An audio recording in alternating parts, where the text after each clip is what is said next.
दोस्तों सीयूसीडी अगर आप किसी सेंट्रल यूनिवर्सिटी में एडमिशन लेना चाहते हो तो इस बार थोड़ी सी एडमिशन लेने में हो सकती है आपको मुश्किल। अब ऐसा इसीलिए बोल रहा हूं बिकॉज कुछ सेंट्रल यूनिवर्सिटीज का जो है फर्स्ट मेरिट लिस्ट रिलीज किया है एंड उसमें अगर आप कट ऑफ्स को देखोगे तो सारे कैटेगरीज के अगर आप कट ऑफ्स देखो तो जनरल जो है 220 प्लस पे जो है एंड हुआ है एंड ईडब्ल्यूएस जो है आपका जो है यहाँ पे 215 एंड ओबीसी कैटेगरीज के जो है आपका 210 पे जो है एंड हुआ है। अब यहाँ पे स्टूडेंट जो है बहुत ज्यादा टेंस हो चुके हैं कि हमारा जो है 200 मार्क्स आया हुआ है लेकिन भी जो है हमारा फर्स्ट मेरिट लिस्ट में नेम नहीं आया है। तो इस केसेस में जो है क्या हमें एडमिशन मिलेगा, यानी जो है जिस सेंट्रल यूनिवर्सिटीज में जो है अगर हम एडमिशन लेना चाहते हैं तो क्या हमें उस सेंट्रल यूनिवर्सिटी में एडमिशन मिलेगा। एंड उसके साथ साथ में जो है इस वीडियो में आपको रीजन भी बताऊंगा कि आखिर क्यों जो है इस बार इतने हाई कट ऑफ चले गए हैं एंड आपको एडमिशन मिलेगा या नहीं मिलेगा, यानी जो है 180, 190 या फिर 170 या फिर जो है 160 मार्क्स वाले को भी जो है एडमिशन मिलेगा या नहीं मिलेगा उसके बारे में बताऊंगा। बिकॉज बहुत स्टूडेंट जो है बहुत ज्यादा टेंस हो चुके हैं। तो यहाँ पे जो है आपके क्वेश्चंस का आंसर देने के लिए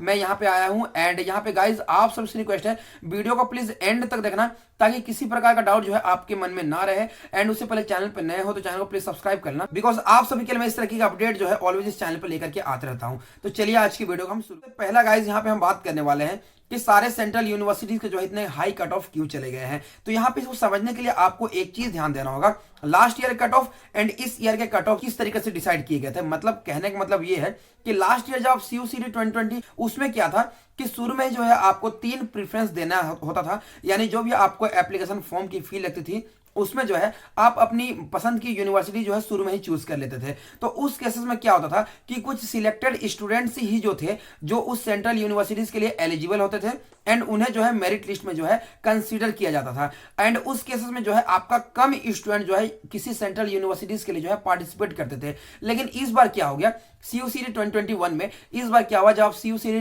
के लिए जो आप फॉर्म फिलअप किए थे तो उस वक्त जो है आपसे प्रेफरेंस नहीं मांगा गया। सिंपली आपको यह कहा गया कि आप जो है फॉर्म फिलअप करो एंड किसी भी सेंट्रल यूनिवर्सिटीज में जो है आप खुद ही रजिस्ट्रेशन जाके कर सकते हो जब उनकी काउंसलिंग प्रक्रिया जो है शुरू की जाएगी। तो इस केसेस में क्या हुआ, जैसे ही काउंसलिंग प्रक्रिया सारे सेंट्रल यूनिवर्सिटीज के लिए जो है शुरू की गई तो उसमें जो है सारे स्टूडेंट जो है अपने अपने रजिस्ट्रेशन कर लिए। अब जैसे ही रजिस्ट्रेशन किए तो यहाँ पे ये हुआ, आप ध्यान समझिए, यहाँ पे ये हुआ ना आपके साथ में कि जो 300 मार्क्स लेकर के आया था एक स्टूडेंट वो 3-4 सेंट्रल यूनिवर्सिटीज में भी जो है रजिस्ट्रेशन कर लिया।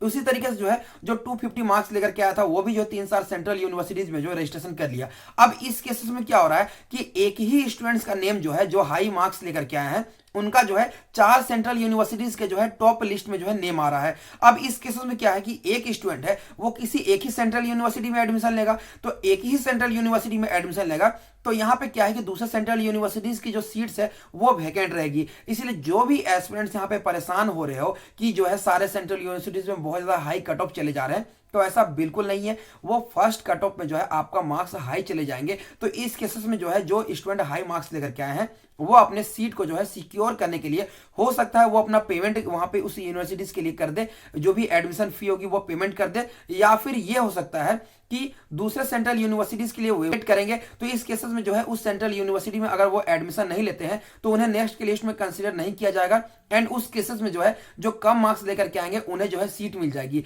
मतलब यहाँ पे यही है कि जो 250 एंड 300 मार्क्स लेकर के आए हैं उन्हें जो है सारे यूनिवर्सिटी में कंसीडर किया जा रहा है। तो यहाँ पे जो है वो स्टूडेंट जो है किसी एक ही सेंट्रल यूनिवर्सिटी में एडमिशन लेंगे। तो आप घबराइए मत, जिनके मार्क्स कम आए हैं ना उन्हें बाद के जो लिस्ट आएंगे उसमें आपको कंसीडर किया जाएगा, या फिर जो है जिस भी लिस्ट में आपको कंसीडर किया जाएगा, या फिर जो है सेंट्रल यूनिवर्सिटी जो है ओपन काउंसलिंग भी कराती है तो उस केसेस में जो है आपको एडमिशन दिया जाएगा। तो जो कम मार्क्स वाले हैं आप परेशान मत होइए बिकॉज आपको एडमिशन मिलेगा। यहाँ पे आप इसी घबराइए मत बिकॉज एक स्टूडेंट किसी एक ही सेंट्रल यूनिवर्सिटी में जो है एडमिशन ले सकता है। दूसरे सेंट्रल यूनिवर्सिटी में अगर एडमिशन ले भी लेता है तो उन्हें वहां की सीट को जो है कैंसिल करनी होगी, तो उस केसेस में जो है वो सीट आपको मिल जाएगी। तो इस चीज को आप गाइस ध्यान देना। जो भी डाउट्स थे उम्मीद है मैंने आपका क्लियर कर दिया होगा। तो गाइस मिलते हैं नेक्स्ट के अपडेट साथ में नेक्स्ट के वीडियोस में, तब तक के लिए थैंक्स।